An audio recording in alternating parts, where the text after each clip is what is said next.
It's hard to believe, but we actually haven't done a power rankings since the very first major. We have gone through 3 weeks of group play matches, and we are now just about to enter the second major. So I figured what better time to both get us set for that second major and go back through. So much has happened over the course of the last month or so. I've had multiple teams in my power ranking go up 2 or 3 spots and also go down 2 or 3 spots. So things are shaking all across the board. I'm interested as always to see if you guys agree with what I have. So if you do, go ahead and comment down below. If there's anything that's different, also let me know that as we go throughout. But to go ahead and get us started, the number 1 team, or I guess you could say the number 12 team, the very last team in my power rankings, are going to be the London Royal Ravens. Now, this looks a little bit different from the last time that we saw this, right? They were able to pick up a couple wins, even though they were both against the LA teams, which LA Thieves right now are struggling, and it's a good win over LAG. But as we look at this, they are still 2-9, which is the worst record in the CDL. They're also 14-27 when it comes to map count. If you're looking at the individual modes, not very good in search, not very good in hardpoint control. They're kind of middle of the pack, so there's something going for them there. But overall, with the addition of Paul X, they do seem to be improving, but they have just got so far to go. Their recent matches, as you would probably expect, 0-3 to Atlanta, 0-3 to Toronto, 1-3 to the New York Subliners. So hasn't necessarily gone the best for them, but they do at least have a couple wins under their belt. So at number 12, we have the London Royal Ravens. At number 11, which is a little bit different from the last time we did one of these power rankings, I have the Paris Legion. So they are down 1. The last time that we did these power rankings, they were down 2. So over the course of the last 5 or 6 weeks, I actually have them down a total of 3 spots to number 11. Their overall record is 4-7 with a map count that's really not that terrible. They're 19-24 overall, but when you look at the respawns, that really is the strength of their game. 6th in hardpoint, 8th in control, struggling a little bit in search and destroy, but this, to me, this roster is just a little bit inconsistent. There are times where they play where they almost pull off a victory against Atlanta. That was way back in season 1 or stage 1. Against Florida, they got a 3-1 victory. And then against Seattle, they got 3-0'd. Against Dallas, they did take a map but suffered a 3-1 loss. So Paris is just one of those squads where they have their ups, they have their downs. I think this is one of those rosters that as the season goes on, they will get more and more comfortable. But for right now, we have them solidly in at number 11. After this, 10, 9, and 8, these could go either way for me. It really did take me a little bit of time to say who exactly will go where. But at number 10, I have the Seattle Surge. They're actually up 1 spot from my last power rankings where I had them at 11. Overall, their record is 3-8. So if you're looking at Paris versus Seattle, Paris did have a better record, but I do think as of late, Seattle is starting to come on. Gunless is by far their best player. Pristini has been playing really well in the second stage. So I do think as we progress here, you're going to see more and more out of Seattle, but they're just not quite there yet. But this is a team that I have my eye on going into the second stage. 3-8 record overall, 17-27 map count. Their hardpoint and S&D is right in the middle of the pack, and that's okay, right? Especially if it goes to a map 5. If you're somewhere in the middle of the pack, then really you have a chance against anybody going into a map 5 if you can get there. Control being 12th in control, that really does hurt because that's that perfect swing game mode, right? If you're down 0-2 like we saw between Seattle and Minnesota, Minnesota's a great control team. They're able to win that control, give them a bit of momentum, and carry that through a reverse sweep. So it's not the best if you're the worst control team in the game, but overall, they've been able to get wins based off of their performances in hardpoint and S&D. As of late, they did suffer that 2-3 loss to Minnesota, which was extremely close. That was the victory that propelled Minnesota to the number 1 seed. 0-3 loss to Chicago, and then a 3-0 win over Paris. So when you're comparing Paris and Seattle, I know that they're really close. Paris has a better record, but you do have to take that 3-0 victory into account. Again, 9 and 8 are two teams that are pretty difficult for me, just like it was for number 10. But at number 9, I have the Toronto Ultra. This is the exact same place that I had them in my last power rankings. They're 5 and 8 overall with a 24 and 31 map count. And when it comes to this squad, I think over time, we're just going to see them get better and better. I do think that they're a better roster with Insight. Not saying Methods was playing poor whatsoever, but Insight has come about and he showed us what he's capable of doing. I think over time, this roster is just going to gel more and more and get better as time goes on. I don't know if we'll see them up in the number 4 or number 3 or number 5 spot, but I do think they're going to be competing with a lot of teams that are ranked above them or just slightly above them.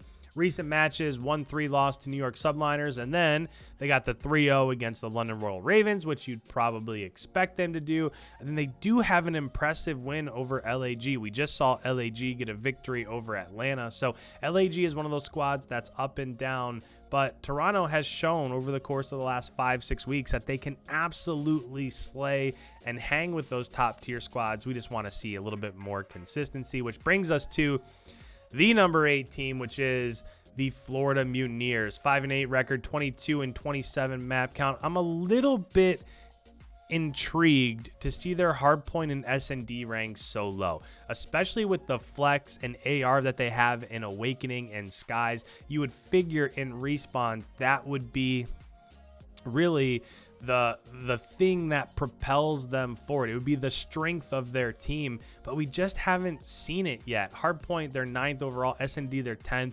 Control, they have a fairly good record overall, being the 4th ranked team. But it's just, I don't know. It's just, this is one of these teams that I just can't put my thumb on. Coming into the year, I thought after the top 3, they could easily be number 4 in my power rankings, and it's just taken them a little bit longer than I had expected. Of course, AR and Flex, they're really good at those two positions. They are going to be able to get or have to get more consistent production from their SMGs, but recent matches, 0-3 loss to Dallas. They did get the 3-0 win over Chicago and a really impressive 3-0 win over Minnesota. So those two matches are super impressive, which is why I have them a little bit higher. I will say that win against Minnesota was with their old ROKKR, with the old ROKKR roster. I actually did the co-stream on ROKKR's YouTube channel for that match, and Florida absolutely looked like the better squad in that one. Who knows now with Standy coming in from Minnesota? We'll talk about that soon. But Florida's just one of those teams, very much so like Toronto. I think they can compete with anybody. It's just, let's see it happen more often. The more often we see it happen, the more faith and the more confidence we'll have in this roster. Moving on to number 7, taking a bit of a bump here is the LA Thieves. And I know that they've been through some stuff, right? I know Kenny was sick, which obviously didn't play into their overall group record, especially the latter half of that 3rd week. But as we look at this, you're just starting to see their records and their map records and their rankings and everything starting to fall quite a bit. I do think Kenny's probably their best player, so you take him out and of course you're going to struggle. But it just seems to be quite a bit of inconsistency with this roster. Overall, 6 and 7 record, 22 and 27 map count. And again, I mentioned their ranks earlier. We're used to seeing them the number 1 hardpoint team in the game and up there in S&D and Control. And now they're 5th in hardpoint, and they're 8th in S&D, and they're 9th in Control. And it's just not continuing to see, we're just not continuing to see the success that we saw earlier on in the year. Of course, they made the roster change and put in Venom, took out Temp. We'll see if it ends up paying off. Venom really hasn't played great as of yet, but it's still early. They haven't had a ton of time in terms of, really trying to build that team chemistry. Recent lost to 0-3 to LAG, lost 0-3 to Atlanta.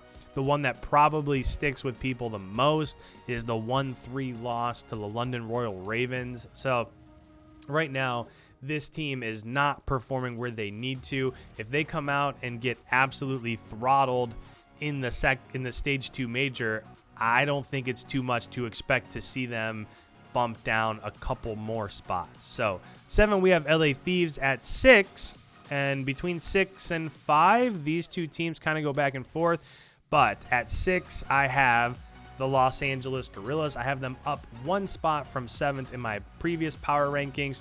Overall record 5-8, map record of 21-30. And the thing that's really hurting them is in hardpoint, they're 11th, and in control, they're 10th overall in the league. So, of course, it helps when you're one of the best S&D teams, because if you can just steal one of the respawns and win both of your S&Ds, that's what we saw from Minnesota early on in the year. But if you can do that, then you have a route to success always. But overall, they got a 3-0 victory over the LA Thieves, which everybody's beating LA right now, which is what we just talked about. Obviously, what might be the most impressive win from Stage 2 is a 3-2 win over Atlanta. They looked really good, especially in Search and Destroy in that matchup. Absolutely throttled FaZe in Search and Destroy, and you never see that happen. And then they did drop a map to Toronto. But before those wins over LA Thieves and Atlanta, they really didn't look all that strong in their group. So this is a team that's very much so up and down. I think they're a little bit more consistent than the Seattles and the Floridas and the Torontos that we talked about earlier. But I want to see more performances, especially as we get into Stage 2 playoffs here, the second major. Let's see what they're capable of. But right now, LAG at number 6, which brings me to the number 5 ranked team, the Minnesota ROKKR. And I'm curious, if you guys disagree with this, let me know down in the comments. Do you think Minnesota should be 6 and LAG should be 5? I will say overall, Minnesota has a better record.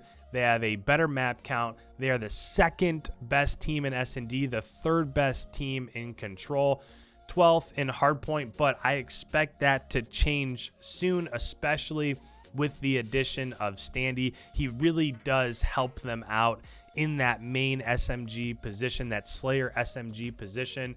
I know I don't have him updated on this graphic. Mistake on my part. I'll fix it soon. But recently, 3-2 win over Seattle to go ahead and clinch the number 1 seed from Group B. A 3-2 win over Dallas. Unbelievably impressive to finish it out in that map 5 S&D. And a 3-0 victory over Chicago, where it was like a 250 to 80 hard point. I mean, that one absolutely took me by surprise.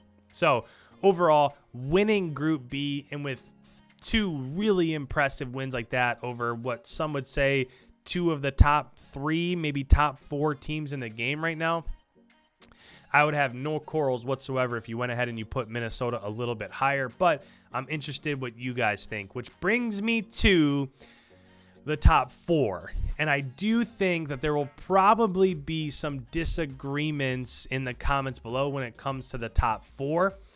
But sliding down to my number 4 team is, and this was really tough, the Dallas Empire. So I have them down 2 spots, but let's talk about it. Overall, their record is 9-5 with a 33-24 map count. Hardpoint, they're great. Huke and Shotzi, and you just throw those 2 together in hard points and how well they do at entry fragging and stuff like that. Second best team when it comes to hard point. But S&D, they are slipping. They are unable to really finish out matches like we did see them do last year. And then control their 5th overall. But their recent matches, and this is where things are a little bit dicey for me. So they did suffer the 2-3 loss to Chicago. Got a 3-0 win over Florida, but Florida is one of those teams that's super inconsistent. And they had a 2-3 loss to Minnesota. So because of their loss to Chicago, I just felt like both those teams are so close. Their records are really close. Their map counts are really close. How they're performing is very close. Both of them have losses, which you probably wouldn't have expected them to have during Stage 2 group play. I just felt like when you're comparing Dallas and Chicago, I don't know how at this point in time you put Chicago over Dallas, especially when they just played. Which brings me to, which might be a little bit of a surprise, my number 3 ranked team, OpTic Chicago. So Chicago's 9-5 with a 31-22 map count. And the thing I'm noticing from them is hardpoint, they've always been really good. They're 4th in the league in hardpoint. They're 2nd in control. But the knock on them all year has been their performance in Search and Destroy. And now all of a sudden, you're starting to see them creep a little bit further and further up towards the top of the league, right? Right now, they're ranked 6th in Search and Destroy. And I know it was the knock on them. It's not like they were terrible in Search and Destroy. They just came out and they looked terrible against Atlanta in the first stage, like most people probably would. And as they play more teams that are towards the middle of the pack or lower of the pack, they're going to win those S&Ds. So over the next month or so, maybe 6 weeks, 7 weeks, you're going to see them climb the ranks in their overall S&D rank. But right now they're 6th. Recent matches, of course, they had the 3-2 win over Dallas, that last matchup on Sunday, which was absolutely phenomenal. One of the matches of the year so far. Got a 3-0 win over Seattle. Of course, the 0-3 loss to Florida and the 0-3 loss to Minnesota, that's what has me putting them down at number 3. I think most people are absolutely shocked by this, but when you see the losses that Dallas had, the uncharacteristic losses, and you saw the uncharacteristic losses that Chicago had, with way teams are playing right now, I just couldn't see putting Chicago or Dallas above my number 2 team, even though they don't have as good of a record. New York does have a better record, the New York Subliners. So at number 2, the New York Subliners up 3 spots from my last power rankings. But if you look at this overall, they are really starting to come on here. So overall record 10-5, better record than Dallas and OpTic. Map record 33-24. You look at their hardpoint S&D control ranks at 3rd, 4th, and 6th. These guys are really figuring it out, and they're really performing. The only loss they had in the second stage was to Atlanta, and Atlanta also, of course, suffered a loss, but those 2 teams were the only teams out of every team in the CDL. Nobody had a 5-0 record. These were the only 2 teams to have a 4-1 record.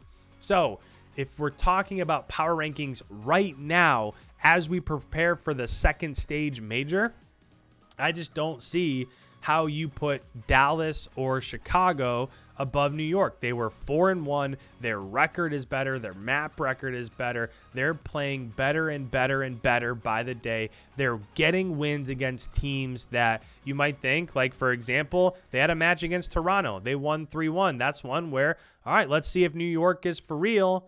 They beat one of those middle-of-the-road teams. Of course, they beat London. LAG, here we go, another one of those middle-of-the-road teams. They get wins when they're supposed to get wins. So in my mind, I'm not saying that New York is going to play second in the major, but I think you have to give them all the credit for how they've played over the last month, which is why I have them at number 2. And my number 1 team is, as always, so far, the Atlanta FaZe. They did suffer that loss to LAG, but overall 12-1 record with a map record of 40-12. And since the last time I did this, they are now ranked the number 1 hardpoint, S&D, and control team. And that is something that when you're trying to figure out what's the path to victory against a team like Atlanta, you can't look and say, okay, they're the 7th best control team. We have to win that map 3 and swing momentum in our direction, because they are just performing in every single game mode. And that is absolutely scary. When you look at their recent matches, got the 3-0 win over London, got the 3-0 win over LA Thieves. The only match that they lost was against LAG, and that happened because LAG was able to steal the search and destroys. Even though Atlanta's the number 1 S&D team, that's how LAG was able to make it happen. And I think that is going to be pretty rare. I think as we get into the second major here, I don't expect them to be dropping S&Ds like they did against LAG. And oh, by the way, if it goes to the grand final best of 9, 4 of those 9 maps are search and destroys. So good luck beating Atlanta in 4, or at least the majority of 4 search and destroy maps, because I'm not sure it's possible. So those are my power rankings. Down in the comments below, let me know. Do you agree? Do you disagree? I maybe see some things here that people might disagree with. I think putting New York at 2 is a pretty hot take, but when I look at the last 4 weeks, I don't think that there's much of an argument against them being or performing better than OpTic or Dallas. I think maybe middle of the pack, you could have a little bit of a disagreement in terms of Minnesota, LAG, LA Thieves, but let me know down in the comments. I'm very interested to hear what you guys have to say. Thank you so much for watching. As always, if you're new around here, make sure you go ahead, hit that subscribe button, leave a like as it helps out the channel. And with that, thank you guys so much. We will see you in tomorrow's upload.